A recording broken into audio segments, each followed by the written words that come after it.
Tá, pode ser, eu adoro criança circulando com essa energia maravilhosa.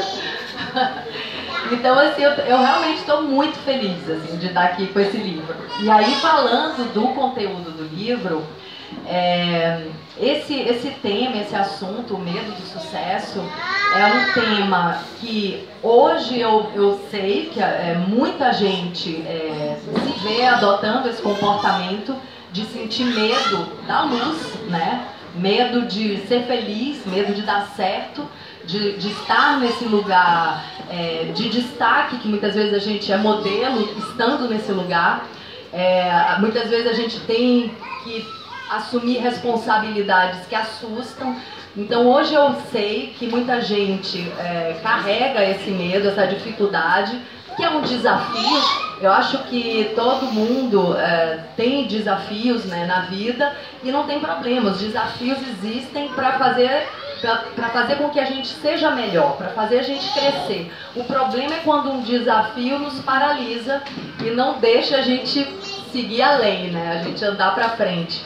Então, na época que eu comecei a escrever esse livro, eu não tinha noção de como as pessoas tinham esse comportamento em vários setores da vida.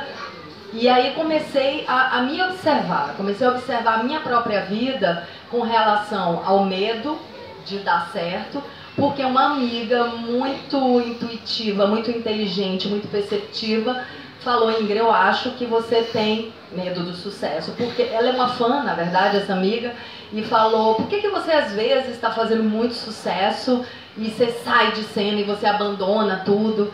E aí, eu até conto essa história na introdução.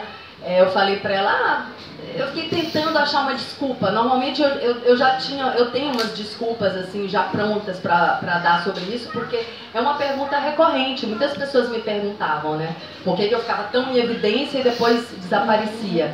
E eu geralmente falava: eu parei porque eu fui criar cavalo, eu parei porque eu fui ter filho.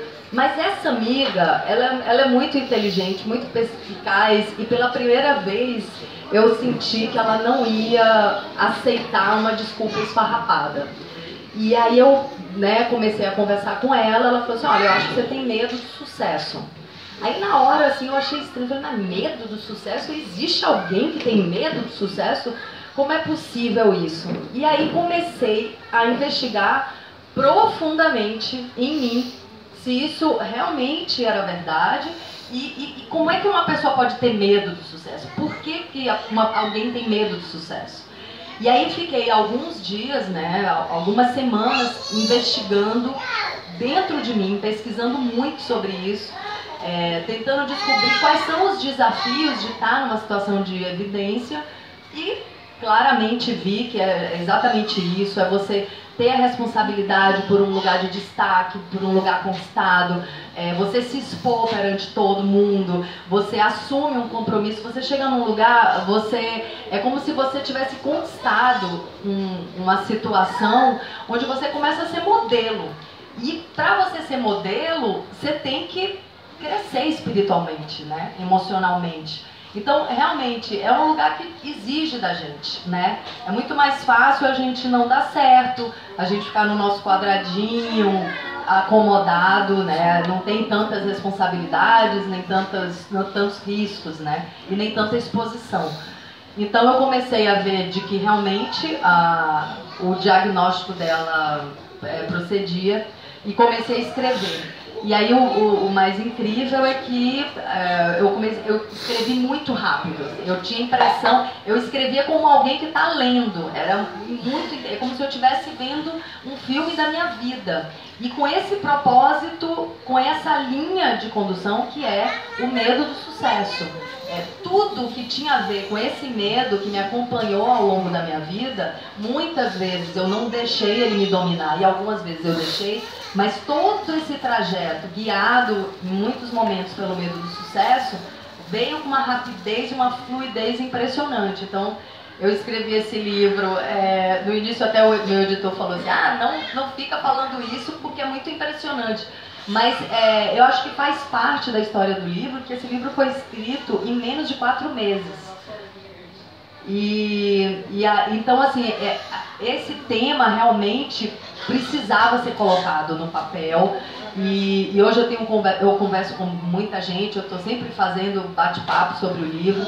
E as pessoas se sentem identificadas com esse padrão de comportamento nas diversas áreas da vida. E a gente não fala sobre isso, porque se fala muito sobre medo de coisas notoriamente ruins, né? Medo do fracasso. Mas o medo do sucesso está relacionado com o medo do fracasso, né? Quando você se arriscar, você se lançar num risco, num empreendimento difícil, você corre o risco de fracassar ou de fazer sucesso.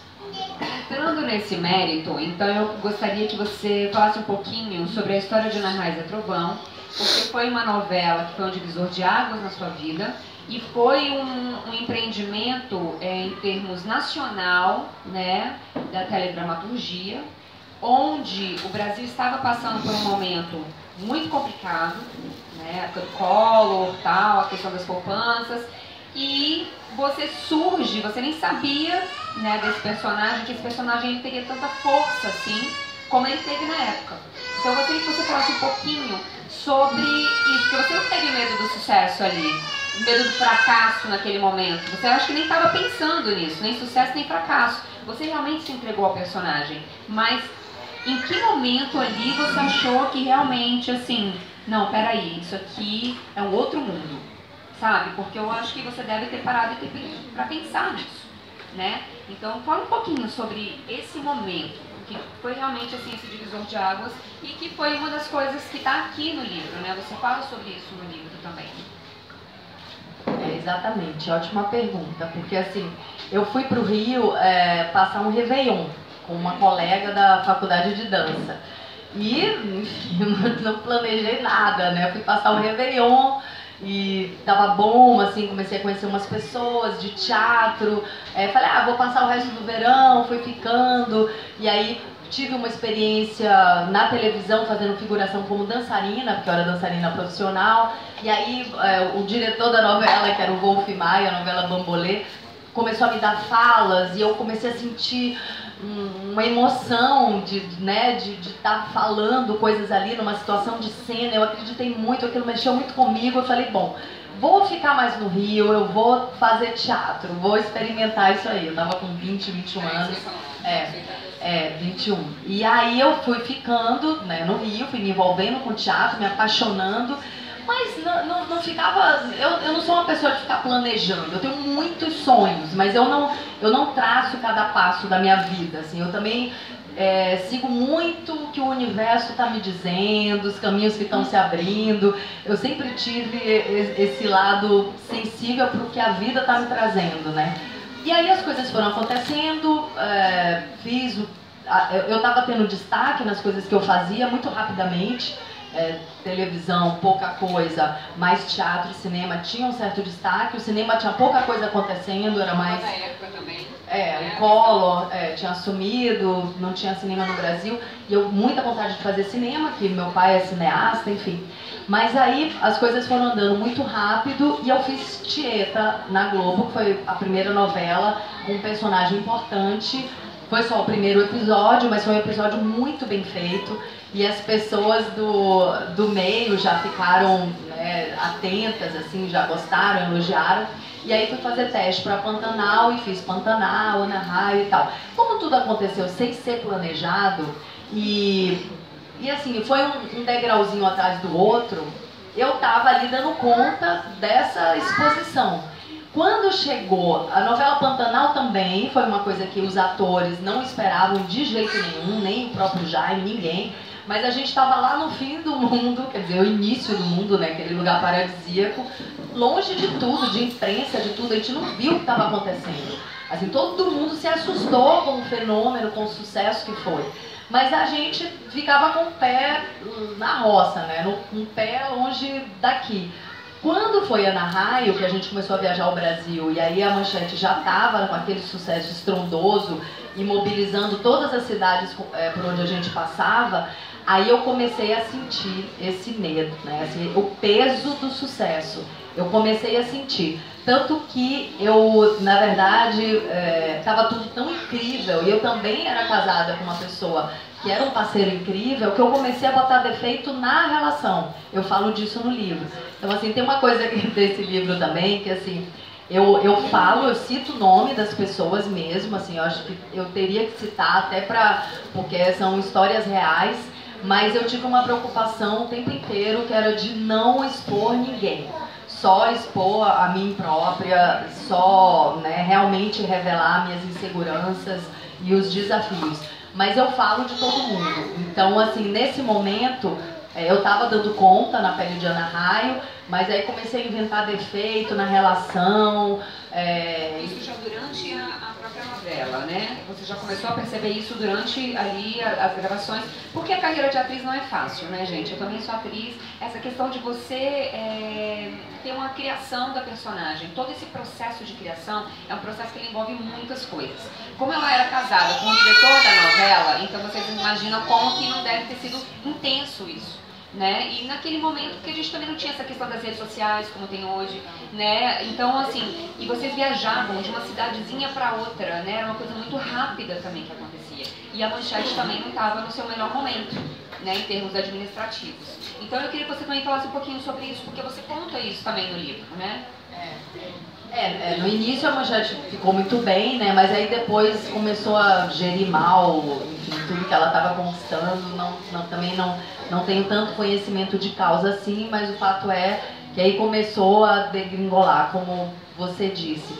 Mas é isso, assim, era casada com o diretor, e o diretor precisa de uma relação, entre aspas, de paixão, não, e de paixão com as outras atrizes, né? De encantamento. A gente estava lidando com arte, com criatividade, com sonhos. Então, assim, tudo isso faz parte, né?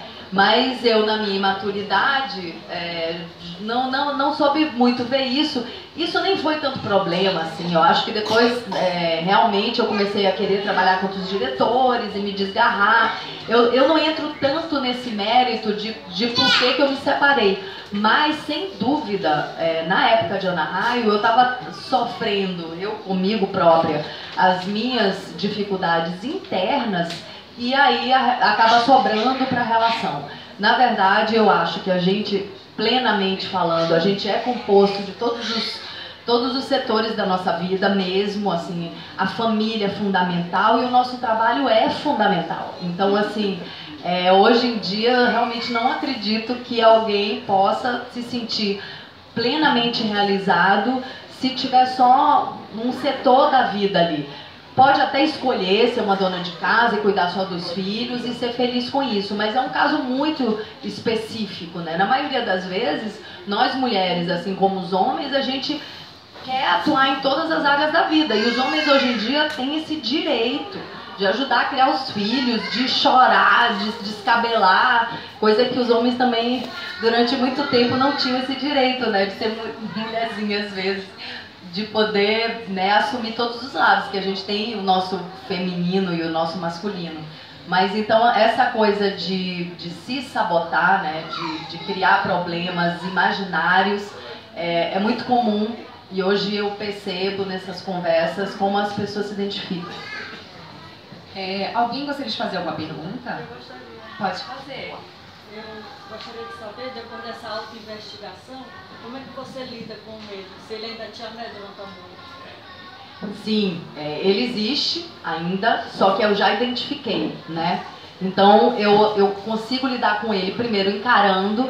Na verdade, o livro foi um grande processo de cura, porque se o medo do sucesso também é medo da exposição, eu falei, bom, então eu vou abrir tudo aqui, eu vou contar mesmo. Então, nesse caso, até em alguns momentos foi bem difícil, assim. Eu falo, no processo da escrita, tem momentos que eu falo, tive que parar para respirar, para contar isso, porque em alguns momentos eu tive que revelar coisas muito íntimas, que eu escondia até para mim mesma, né? Então, hoje em dia, quando aparece o medo, e ele aparece, nós somos humanos, né? Eu acho que faz parte, eu identifico ele com muito mais rapidez, com muito mais clareza. E já dialogo comigo de que isso não faz sentido, né? de que eu tenho algumas coisas assim, por exemplo, às vezes tem uma intuição nossa nos avisando de alguma coisa. Eu dou muito ouvido à intuição, né? E quando essa intuição está dizendo só para eu ter cuidado, né? Ou está me fortalecendo diante de um caminho que se abre, eu percebo que isso é uma intuição bem-vinda e benéfica. Agora, quando começa uma voz dizendo para não ir, né? Sem motivo nenhum, né? Para recuar desse caminho, ou alguém está querendo me atacar, geralmente essa voz que cria inimigos é a voz do ego e do medo. E aí a ilusão, eu sei que isso não existe, né? Assim, que estamos juntos e que no caminho, em cada passo, eu vou encontrar parceiros. Então isso é uma fé que é a fé em mim também, né? Que eu vou dar conta. E nessa crença, nessa fé de que a gente vai dar conta, a gente acaba encontrando parceiros reais na vida, né? Alguém mais quer fazer alguma pergunta? Alguém? Pode fazer. Quando você vê hoje a questão do cinema nacional? Tá. O Mariano perguntou como é que eu vejo a questão do cinema nacional. O cinema hoje em dia ele tem sido realizado assim, né, satisfatoriamente no Brasil, né? Existem vários mecanismos de realização, existe uma profissionalização das várias etapas de um filme, inclusive roteirista, que era uma coisa que a gente não tinha. Hoje em dia que eu sou roteirista, existe várias formas de se preparar e de ser um excelente roteirista. Temos histórias incríveis, atores fantásticos, diretores, tudo. O que ainda falta é a distribuição mesmo, né? Pra gente poder ter acesso a tudo de bom que tem sido feito no Brasil. Então, assim, eu vou muito a festival de cinema, eu vejo coisas incríveis que eu sei que o grande público não vai ter acesso. Então, eu acho que isso é o que ainda falta mesmo, assim, não tem distribuidoras de verdade no Brasil para ter nosso filme em todas as salas de cinema. Mas a gente tá caminhando, assim, acho que é isso mesmo. À medida que os nossos filmes também forem fazendo sucesso fora do Brasil, eu acho que pessoas, empresas vão se organizar para distribuir melhor aqui dentro. Existe a possibilidade desse livro se tornar um filme? Porque a trajetória, né, que ela delimita dentro do livro, a passagem que ela faz, eu em todo momento comecei a visualizar isso, porque é um assunto que ele tem um público maravilhoso que passa por essas questões no dia a dia, né? Questões de decisões tênues mesmo e que a gente precisa, coisas sutis da vida. E esse é um assunto que eu acho muito pertinente para um filme, né? E eu acho também que, assim, se você não pensou nisso, deveria pensar, porque tem muita gente de olho nesse livro, né? Esse livro, ele realmente te faz repensar muitas questões, né? Eu me identifiquei totalmente com o livro, né? Então, assim, todos aqui vão ter essa oportunidade. Quem ainda não leu, né? Nosso colega já leu 3 vezes e pode também falar um pouquinho sobre isso, né? Mas existe essa possibilidade? Tá, obrigada pelo seu depoimento. A minha irmã, quando leu, ela é produtora de audiovisual, ela já pensou logo nisso, né? Inclusive, sei lá, uma série documental. Eu imaginei uma série documental que pudesse investigar várias pessoas que passaram por esse padrão na vida, né? Isso é uma ideia original que eu estou desenvolvendo. Como é uma história minha, eu tenho uma certa dificuldade de ver isso sendo contado assim, como ficção, com atores vivendo esses papéis e tal, mas um colega dramaturgo de teatro já está escrevendo para o teatro. Então, assim, eu pessoalmente admito que eu tenho uma certa dificuldade, mas realmente tem pessoas que veem tranquilamente, né, que isso pode virar uma narrativa de audiovisual. Eu acho que pode também, mas seria uma grande saga, né? Porque passa por várias situações, né? Por vários. Mas tá baseado num assunto que é muito interessante. Enfim, o Eli, você pode falar, ó, ele tá nervoso, ele viajou, veio aqui encontrar. Ele é um fã que faz parte de clube, como é que chama mesmo? Fã-clube. Que tem algumas pessoas que são muito queridas, que me acompanham há muitos anos. E o Eli já leu o livro 3 vezes. Sim. Veio de longe para estar aqui hoje. Se quiser fazer alguma pergunta, vai ser muito bem-vindo. Sim, eu tô travado, mas pode continuar que eu vou fazer. Ele tá muito nervoso. Bom, ele mora em Parnaíba, né? Veio pra cá, e aí antes da Ingrid chegar, algumas pessoas falaram, nossa, ele tá super ansioso, né, pra chegar. Daí chegou, abraçou, tirou foto. Muito legal esse carinho. Maravilha. Né? E eu acho que isso também faz com que o artista, ele perceba o quão importante ele foi através de personagens, né? Sem falar dele mesmo. E nesse livro, Ingra fala sobre ela, né? Então você descortinar esses personagens todos que você já viveu, muito diferentes um do outro, inclusive, tanto no cinema quanto no teatro e na televisão, e se jogar para o mundo, né? Colocando a Ingra Liberato. Fala um pouquinho assim sobre essa transição que você teve, sabe? Da sua adolescência até chegar agora, Ingra. E que seja pertinente com relação ao que a gente leu aqui. Nossa, no livro, era minha, né? hein? Muitas pessoas ainda vão ler, tá? Fala um pouquinho sobre a sua formação. Você já falou um pouquinho quando chegou no Rio, né? Mas essa sua relação com a sua família, sabe? Aquela coisa de infância, até os dias de hoje. Então, eu acho que viver é um eterno tirar máscara, né? A gente vai criando muitas máscaras, né, no decorrer da nossa vida. Eu acho que a gente faz isso para se proteger, né? Para não estar tão exposto. Mas a gente, tudo bem, eu acho até que existem as máscaras sociais que são necessárias no dia a dia, mas que a gente saiba que é uma proteção, que a gente saiba quem nós somos, né? Então, assim, se a gente tiver esse contato consigo mesmo, esse autoestudo, esse aprofundamento, né, dentro de nós próprios, tá tudo certo. Eu realmente acho, né, que faz parte da vida, mas essa investigação sobre quem nós somos é importante, né, na nossa trajetória interna. Então, eu era uma pessoa muito tímida, muito na infância. Morava em sítio, né? Cresci em sítio e não convivia, convivia com muito adulto e me sentia meio estranha, eu e minha irmã Cândida, a gente ficou muitos anos só nós duas. E a gente se sentia muito estranha, muito diferente de todo mundo, pais artistas, a gente circulava num meio muito maluco, assim, né, muito criativo, até de hippies também, artistas, hippies, essa tribo. E a gente se sentia muito estranha, então a gente tinha muita timidez, assim, pra mim era muito difícil me comunicar, falar o que fosse um bom dia, boa tarde, oi, qualquer coisa, pra mim era muito difícil.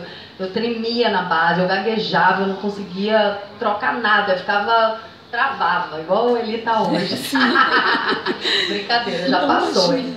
Mas aí eu sei que teve um ano, mais ou menos com uns 12 anos, que eu falei, não chega, eu não aguento mais sofrer, eu quero mudar, eu quero virar outra pessoa. E olha o tamanho da decisão, né, de falar isso pra mim e cumprir a minha autopromessa, né? Eu falei assim, não, eu quero virar outra pessoa, não é possível, eu não aguento mais não me comunicar com as pessoas, né? Com as pessoas da minha idade. E foi uma virada de ano que eu botei isso na cabeça e fui tão fundo dentro de mim que eu virei essa chave. Assim, virei. E tinha prometido pra mim que eu ia virar uma pessoa muito popular e à vontade com todo mundo, e eu cumpri isso. Eu realmente, assim, virei outra pessoa. Claro que a gente não vira outra pessoa, mas o meu comportamento mudou completamente e eu virei uma pessoa que me comunicava. Isso foi acontecendo, eu acreditei que eu podia, né? Foi assim, a primeira barreira que eu rompi na minha vida foi essa. E graças a Deus, porque hoje eu me sinto muito à vontade, assim, em qualquer ambiente que eu vá. Realmente todo o trabalho que a gente faz na vida é com a gente mesmo. Não tem, assim, o nosso trânsito no mundo é só uma consequência do nosso trânsito interno. Assim, hoje eu tenho toda a certeza disso. Que assim, o meu bem-estar não tem nada a ver com as circunstâncias. O livro também fala disso. Eu exponho coisas da circunstância muito difíceis, justamente numa fase de tanto aprofundamento e de tanto autoconhecimento, que nada daquilo atrapalhava a minha alegria de viver, né? Então, assim, hoje eu tenho certeza absoluta, e quando eu não estou me sentindo bem comigo própria, vamos investigar, vamos olhar para dentro, vamos entender o que está acontecendo, porque não tem nada a ver com se alguém me deu bom dia, não tem nada a ver se eu consegui o trabalho X ou Y, não tem nada a ver com isso. Se eu estou me sentindo mal, é uma questão minha que precisa ser estudada, que precisa ser transformada. Então eu vou, encaro mesmo, porque também eu não estou aqui para perder meu tempo, né? Então comecei a ver que esse momento nosso aqui de vida é muito precioso. E comecei a enxergar que eu quero sair daqui um pouco transformada, um pouco diferente, um pouco amadurecida, diferente de como eu cheguei. Então, assim, hoje em dia, todo o meu bem-estar vem dessa transformação interna mesmo. Claro que eu louvo o tempo inteiro toda a sorte de vida que eu tenho, a minha família de origem, a família que eu construí no Sul, os amigos. Eu estou o tempo inteiro agradecendo tudo isso, mas eu estou bem independente do que está fora, né? Eu acho que isso é o grande aprendizado assim, dos últimos tempos. Alguém quer fazer alguma pergunta? Ingra, conte um pouco assim da experiência de ser dirigida por um marido e os embaraços que isso pode causar, cenas românticas, enfim, cite alguns exemplos. Danadinho! Mas tem no livro também. Tem no livro. Eu conto uma história, né, que, enfim, até os diretores também às vezes têm ciúme, né, e quando eu fiz a novela na Raio, logo no início da novela a gente enfrentou esse tipo de coisa, porque eu também falo dessas coisas assim, que são curiosidades de bastidores, né, na verdade até quando o Ivan, que é o dono da LPM, leu, assim, a coisa que ele gostou muito dessa coisa mais psicológica, né, de autoconhecimento, mas ele ficou mais encantado ainda com eu estar revelando coisas de bastidores, né, desafios de bastidores. E o que Tito está se referindo é que eu conto um episódio que logo no início da Ana Raio, o Jaime inventou, os autores escreveram uma cena romântica entre Ana Raio e Zé Trovão, e o Jaime, muito criativo e muito profissional, resolveu que a gente ia se beijar em cima de um cavalo e fazer um clipe incrível, os dois montados no cavalo. Bom, a gente passou uma tarde inteira para gravar essa cena, porque era muito difícil. E era ele mandando o tempo todo, mandando a gente se beijar infinitas vezes, né? E o Almir Sater, que é muito franco, que é muito honesto e não tem papas na língua, falava, não aguento mais ouvir ele mandar eu beijar a mulher dele. Então foi assim, foi muito constrangimento, né? Assim, eu e o Almir constrangido e toda hora o Jaime, beija de novo, faz de novo, e o Almir ali. Então, assim, foi uma cena, e foi uma cena muito romântica, né, assim, depois dela pronta, as pessoas, assim, saiu até em imprensa, a mulher do Almir, a Paulinha, ficou com ciúme, saiu na imprensa que a gente tava tendo uma coisa, não tava tendo nada, a gente tava morrendo de vergonha, então... então tem essas coisas assim de bastidor, mas aí a gente viu que ia ser muito difícil o Jaime dirigindo esse tipo de cena, e aí ele não dirigia. Quando era cena de beijo, não era ele, era outro diretor, e resolveu o problema.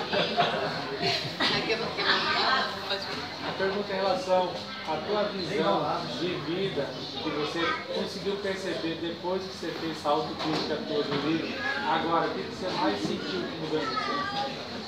O que eu mais senti é que eu era muito ingrata com tudo que eu recebia, né? Que eu não dava o devido valor a tudo que eu recebia da vida e não acreditava na minha capacidade de crescer como pessoa, de amadurecer emocionalmente e de dar certo, de ser feliz. Então, assim, durante quase minha vida inteira, eu tive momentos de muita alegria, de muita gratidão, mas a maior parte do tempo eu percebi, na realização do livro, na escrita do livro, que eu estava vivendo, eu não estava reconhecendo tudo que eu recebia, né? Que as circunstâncias eram maravilhosas, o universo me dava oportunidades incríveis e eu não enxergava o valor de nada. Eu estava mal, eu estava mal-humorada, eu estava... não estava vivendo tudo que eu recebia. Então, assim, e não acreditava em mim. Me sentia incapaz de cumprir, né, tudo que eu poderia, de ser plena, de estar em paz. Eu acho que hoje em dia o que eu mais sinto é paz, assim, porque eu realmente... Obrigada, meninas, que fizeram aí entrevista com a gente. Obrigada, tchau. Então, hoje em dia eu sinto, assim, que... essa humildade também de às vezes não entender o que está acontecendo comigo, não entender uma insegurança, de pedir ajuda sei lá, aos meus guias, né, e orar e rezar, sabe?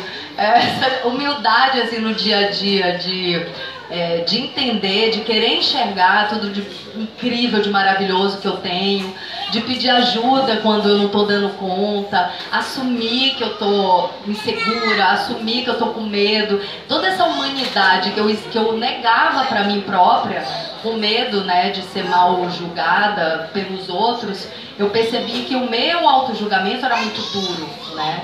Então, assim, na verdade eu tenho aprendido muito depois desse processo, porque acendeu uma luzinha vermelha sobre essa ingratidão, né? Sobre essa não confiança em mim própria, muitas vezes, sobre essa falta de visão de tudo que eu recebo, de tudo que eu tenho.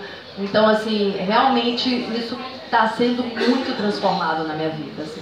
A busca de autoconhecimento, não ter medo de encarar toda a minha sombra, todos os meus medos, assim, hoje em dia eu vou com tudo mesmo, assim. E meu filho, por exemplo, eu converso muito com ele, né?